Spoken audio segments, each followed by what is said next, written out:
Magandang araw, ito ang guided by my angel. At ang ating reading ngayon is love reading para sa buwan ng March sa mga Aquarius. So, 3 card spread tayo. I love you, yung meaning ng 3 cards. I is you, I is ikaw. Yung kung ano yung ano mo sa relasyon niyo ngayon. Love is yung feeling ninyo na in a relationship, and you is siya yung partner mo. So, shuffle lang natin yung card.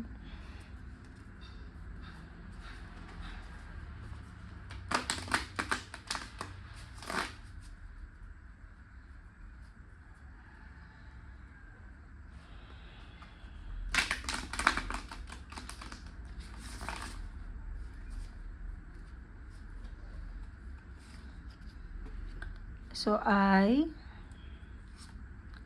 love you.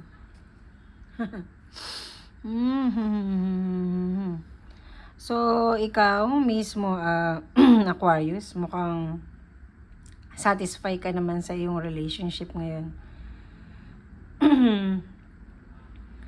And, nakikita naman ng partner mo, yun sa'yo, na kung paano mo binavalue yung relationship ninyo.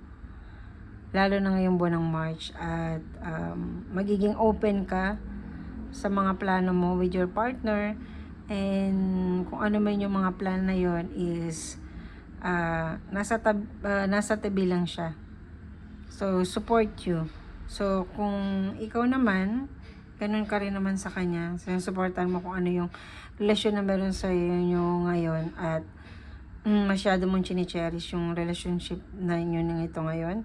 And para sa inyo naman is don't miscalculate kung ano man yung mga plano na yon. Kailangan kung pwede ninyong ilista, gawin ninyo, kasi miscalculation kung ano mga plano ninyo is pwedeng mag-turn into hindi magandang magandang resulta. So, kung meron man kayong pinaplano, is ilista nyo na lang. At yung relationship ninyo ngayon is more on plan talaga kayong dalawa. But yun nga, don't miscalculate kung ano man yun.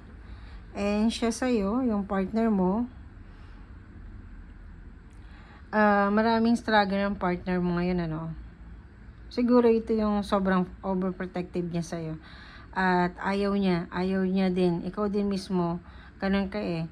So, siya mismo lalo, yung partner is overprotective talaga sa'yo, na ayaw niyang masaktan ka ng kahit sinong tao, or kahit minsan mali ka na nga, pero nakaano pa rin siya sa'yo. Ikaw pa rin ang tama para sa kanya. And ngayong March na to, dinidepensahan ka niya sa lahat ng mga hindi magandang pangyayari o mga tao na pwedeng saktan ka, physically and emotionally, is pagtatanggol ka niya kahit anong mangyari.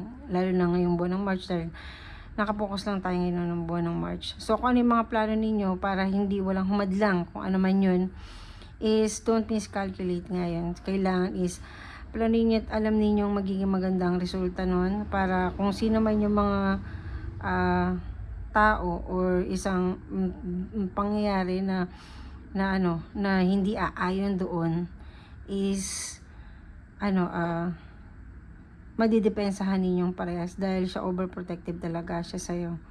Lalo ngayong buwan ng March. Kung ano man yung mga pinagdadaanan ninyo ngayon, nakikita ko naman ma-overcome ninyo ngayong March. At wala naman kahit ano-ano, kasi mukhang nagkakaintindihan kayo sa isa't isa. And lang siguro, ang pinaka nakikita ko lang dito siguro is yung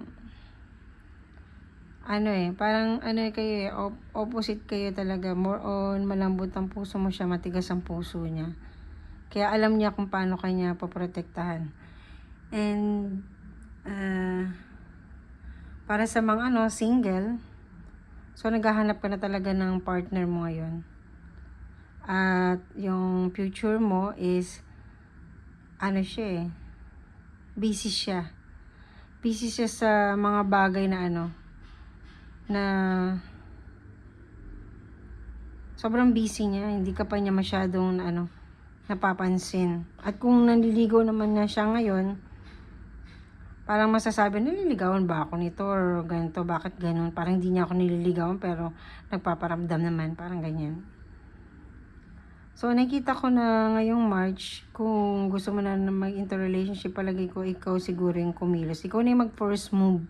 Kahit babae ka man o lalaki, ikaw na mag-first move para yung partner mo malaman niya na open ka for any relationship ngayong buwan na to.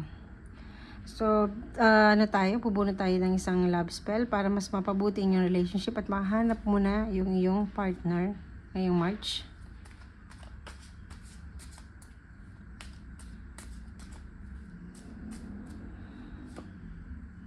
Spell in a cup.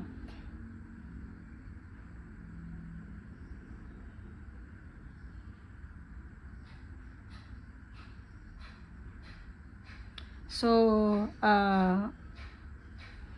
sa umaga, kung nagkakape ka man o whatsoever, try mo lang siguro yung a teacup. Kung hindi ka man nagtsatsaa, pwede nating a coffee cup, basta something na iniinom mo in a cup in the morning. And then, bago mo yun inumin, mo lang yun, i-feel mo lang yung amoy o yung aroma nung iniinom mo na yun. Habang mainit-init pa, bago mo hinihigupin, mag-chant ka at magbitaw ka ng isang spell na 3 beses at sasabihin mo yung gusto mo na mangyari sa relationship pa ninyong dalawa. Kung anong klaseng relationship ang gusto mo or kung makita mo na yung partner mo yung buwan ng March. So, gagawin mo lang siya is pagkatapos mo siguro itong na makita ang video nito, pwede mo yung gawin kinabukasan or kung morning man ngayon is gawin mo na ngayong morning kung morning mo ito napanood, at kung gabi naman na kinabukasan mo na yung gawin, basta morning, dapat morning.